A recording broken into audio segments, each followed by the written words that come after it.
Hello guys, welcome back to our channel. Telangana పెన్షన్దారులందరికీ కూడా నమస్కారం అండి. Welcome back to our channel.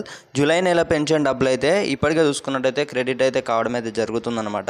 So పెన్షన్దారులకు కొంతమందికి చూసుకున్నట్టయితే జూలై నెలకు సంబంధించి పెన్షన్ అమౌంట్ అయితే పడలేదని అయితే చెప్తున్నారు. సో ఇక్కడ మనకు ప్రభుత్వం చూసుకున్నట్టయితే మనకి ఏమని చెప్తుందంటే ఆసరా చేయుత పెన్షన్ల విషయంలో ఇప్పటివరకు అయితే నెల నెల డబ్బులు ఏవైతే ఉన్నాయో ఆలస్యంగా అమౌంట్ అయితే క్రెడిట్ అయితే అవుతూనే వస్తున్నాయి అన్నమాట. సో తదుపరి నెలలు మనం చూసినే ఉంటాం.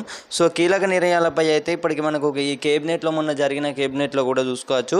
సో ఇక్కడ మనకు రైతులకు సంబంధించి ఇప్పటికే ఇవి కూడా ఇంతవరకు అయితే ఏమీ కూడా సక్రమంగా వచ్చేసి కూడా పనులు అయితే ఏమీ పూర్తి చేయలేదన్నమాట.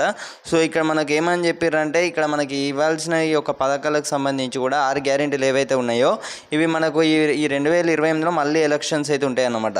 సో ఇప్పటివరకు అయితే మనకు ఈ కొత్తగా చూసుకున్నట్టయితే పోలింగ్ విధానం, సంక్షేమ పథకాల విస్తరణ, అసెంబ్లీ చూసుకున్నట్టయితే ప్రత్యేక సమావేశాలపై అయితే కీలకంగా చర్చించడం అయితే ఉన్నదన్నమాట.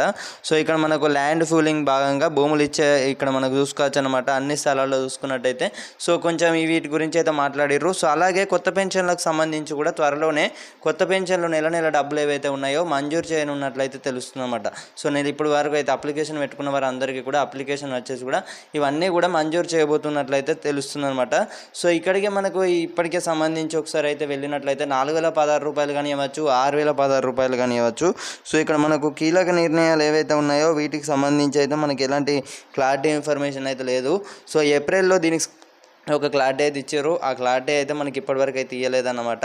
సో ఇక్కడ మనకి ఏమని చెప్తుందంటే ప్రభుత్వం ఏమని చెప్తుందంటే ఆసరా చేయుత పెన్షన్ విషయంలో సో ఇప్పటివరకు అయితే ఎలాంటి అయితే ఇన్ఫర్మేషన్ వచ్చేసి కూడా పెంపుపై సంబంధించి అయితే ఎక్కడ కూడా అయితే వినిపించడం లేదన్నమాట.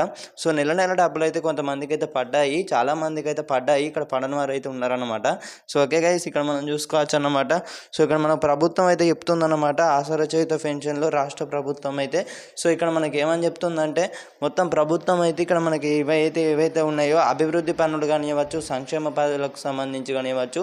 సో ఇక్కడ హామీ ఇచ్చారు అన్నమాట. సో 6 గ్యారెంటీలు అయితే ఇచ్చారు. సో ఇక్కడ ఏమని చెప్తున్నారంటే 6 గ్యారెంటీలు ఇచ్చినప్పటికీ కూడా ఇక్కడ మనకు ప్రభుత్వం అయితే ఏం కూడా పూర్తిగా చూసుకున్నట్టయితే ఏం కూడా అమలు చేయలేదన్నమాట. సో ఓకే గైస్, ఇక్కడ మనకు రాష్ట్ర ప్రభుత్వం వచ్చేసి కూడా ఇక్కడ మనకి ఎలాంటివి కూడా ఇక్కడ కాంగ్రెస్ ప్రభుత్వం ఆర్థిక భారాన్ని తగ్గించుకునే ప్రయత్నం అయితే చేస్తుంది. సో దీనిలో భాగంగానే పొదుపు సంబంధించి అయితే చర్యలు అయితే చేపడుతుందన్నమాట. సో ఇక్కడ మనకు సంక్షేమ పథకాలు అమలు చేస్తూనే మితిమీరిన ఎవరినైతే అయితే తగ్గించుకునే ప్లాన్ అయితే చేస్తుంది. సో ఇక్కడ మనకు చూసుకోవచ్చు అన్నమాట. ఈ నేపథ్యంలో రాష్ట్రంలో సుమారు 1.28 లక్షల మంది పెన్షన్దారులను అయితే అణగారులను అయితే గుర్తించినట్లయితే తెలుస్తుంది అనమాట. సో 6 గ్యారెంటీలు అయితే ఇచ్చారు. ఆ 6 గ్యారెంటీలు వచ్చేసి కూడా ఏమి కూడా అమలు చేయలేదన్నమాట. సో 6 గ్యారెంటీలు వచ్చేసి మరి ఎందుకు అమలు చేయలేదనే సంబంధించి కానివ్వచ్చు. సో ఇప్పటివరకు అయితే మరి ఇందిరమ్మ ఇళ్ళ ఫైనల్ బిల్లులు అయితే విడుదల చేస్తున్నట్లయితే తెలుస్తుంది. సో మరి ఇందిరమ్మ ఇళ్ళ లబ్ధిదారులకు ఫైనల్ బిల్లులు అయితే విడుదల అయ్యాయి. ఇప్పటికే చూసుకున్నట్టయితే మార్చి వరకు అయితే ఇల్లు పూర్తయిన తర్వాత సో ఇక్కడ మనం మొత్తం చూసుకున్నట్టయితే 16,000 లబ్ధిదారులు వచ్చేసి కూడా ఇక్కడ మనకు ఏమని చెప్తున్నారంటే 185 కోట్లను అయితే ప్రభుత్వం అయితే విడుదల చేసిందనమాట. కేంద్రం నుంచి నిధులు రాకపోవడంతో సో ఇక్కడ మనకి ఏమని చెప్తుందంటే ఇక్కడ చెల్లింపులు వచ్చేసి కూడా చేపట్టినట్టయితే తెలుస్తుంది అనమాట. ఎల్లుండి లబ్ధిదారుల ఖాతాలో డబ్బులు అయితే జమ కానున్నాయన్నమాట. సో ఇది మళ్ళీ అలాగే చూసుకోవచ్చు. ఇక్కడ మనకు రాష్ట్ర ప్రభుత్వం చూసుకున్నట్టయితే ఇక్కడ ఏమని చెప్తుందంటే ఇక్కడ మొత్తం ఇక్కడ మనకు కొత్త పెన్షన్ల మంజూరు బ్యాలెన్స్ వచ్చేసి కూడా ప్లాన్ అన్నమాట. సో ప్రస్తుతం రాష్ట్రంలో 42 లక్షల మందికి పైగా ప్రజలైతే పింఛన్లు అయితే పొందుతున్నట్టుగా ఇక్కడ అయితే చూసుకోవచ్చు అనమాట. ఆగస్టు 15వ తేదీలోగా సో ఇక్కడ మనం చూసుకోవచ్చు అనమాట. అదనంగా మరో 2 లక్షల మంది అర్హులకు ఇక్కడ అర్హులకు చూసుకున్నట్టయితే కొత్త పింఛన్లు అందించాలని అయితే ప్రభుత్వం అయితే యోచిస్తుంది. సో ఇక్కడ అనర్హుల పేర్లను తొలగించడం ద్వారా కొత్త పింఛన్లు చూసుకోవచ్చు అన్నమాట. నిధుల భారాన్ని తగ్గించాలని అయితే ఇక్కడ ప్రభుత్వం అయితే ఆశిస్తుందన్నమాట. గతంలో ప్రభుత్వం రేషన్ కార్డుల విషయంలో అలాగే ఇక్కడ మనకు ప్రక్రియ విషయంలో అలాగే నిజంగా అర్హులైన వ్యక్తులకు అన్యాయం జరగకుండా అధికారులు చాలా జాగ్రత్తగా వహించాలి. ఒకవేళ అర్హులైనప్పటికీ సాంకేతిక లేదా ఇతర కారణాల వల్ల పింఛన్లు నిలిపివేస్తే బాధితులు స్థానిక మండల పరిషత్ లేదా మున్సిపల్ కార్పొరేషన్ కార్యాలయాల్లో ఫిర్యాదు అయితే చేయాల్సి అయితే ఇక్కడ ఇచ్చేసారు అన్నమాట. సో ఓకే గైస్, ఇక్కడ చూసుకోవచ్చు.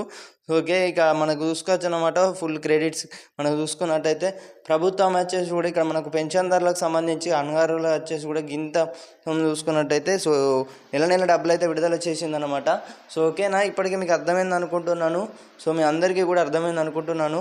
సో ఇక్కడ అందరికీ పెన్షన్దారులు అందరికీ కూడా వెంటనే షేర్ చేయగలరనమాట. సో కొత్తగా మన ఛానల్ని ఎవరైతే ప్రతి ఒక్కరైతే సబ్స్క్రైబ్ అయితే చేసుకొని గంట సింబల్లోకి అయితే ఆల్లో పెట్టుకోండి. మేము ఇచ్చే ప్రతి ఒక్క లేటెస్ట్ అప్డేట్స్ కూడా మిస్ అవ్వకుండా తెలుసుకోవచ్చు అన్నమాట.